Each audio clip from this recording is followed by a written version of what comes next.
All right.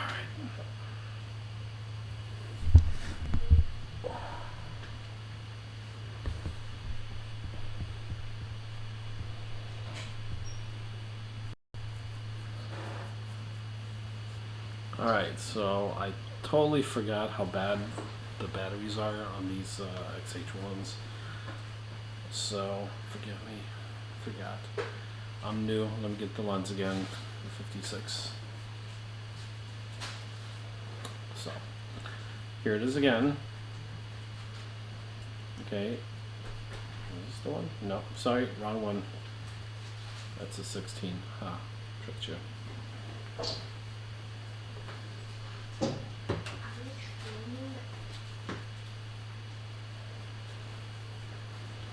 Alright, this is the 56 again.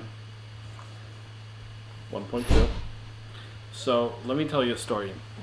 And I didn't think this was true, but I was shooting full frame Nikon, and what happened is that the gear was big and heavy and bulky. Just 7200 battery grip, D800. It's like carrying 10 pounds on your back. You're like a camel, like a freaking photo camel mule thing. So after like 8 hours, the shit hurts, you know? You don't want to walk around with a 10-pound camera holding it up and, well, you know how it is if you shoot weddings. Anyway, my buddy's like, hey, Fuji's got some great stuff. The colors are great in JPEG. Oh, okay, in JPEG. So he's like, you get better light and with the crop sensor lenses, because they're pretty good lenses, 1.4, 1.2. I'm like, yeah, but it's not going to have the same feeling as a full frame. And he's like, well, just think about this. If you're shooting at 1.2, you're going to get more depth of field, but more light coming into the lens. So just think about this. If you're in the church and you need a pretty decent depth of field so you can get, more than just the eye in focus, you actually want to get the person in focus, you can drop it down to 1.2 on the 56 millimeter on the crop sensor. I mean, with the full frame, you're going to be shooting 1.8, have less light, and you're still going to have the same depth of field.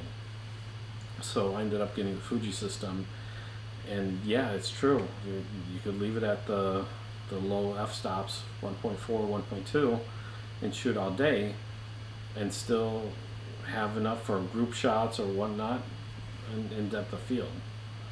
Like take your 16 1.4, and you can still do some nice group shots. You're not real close to them at 1.2 inside the church, and it looks really nice. Another thing is that Fuji saved me a week's of work, because I used to shoot raw on a Nikon and then take it home. You gotta color, you gotta fix the colors on every single picture. That'll take about a week of 1,000 or 2,000 pictures, and then you could give it to the customer. But now, the way I shoot is, I'll shoot it on a Saturday and they'll have the pictures on a Monday. And the reason is that I'll shoot JPEG and RAW, and most likely I'm just going to delete the JPEGs that didn't make it and then send them the JPEGs that did make it, because the colors are great, the whites are white, the blacks are black. It's just a great system for a photographer, especially if you're shooting events or weddings and you need the turnover, and you don't want to sit at home editing pictures for 8 hours a day for a week. That's just nonsense, crazy, stupid shit. Get over that. Don't do it. So, and the Fuji system is really, really good in that department. I've been shooting in XT1 for 6 years. I got my hands on an XH1, and I love it even more because we can do videos with it now. Yeah, so what a great system. All right, I hope I talked enough about the 50mm 1.2, and sorry for it going out 3 times, but you know how it is with the Fujis, the batteries don't last too long, and I was using it all morning playing with the video. So here we go. Thanks a lot, and subscribe.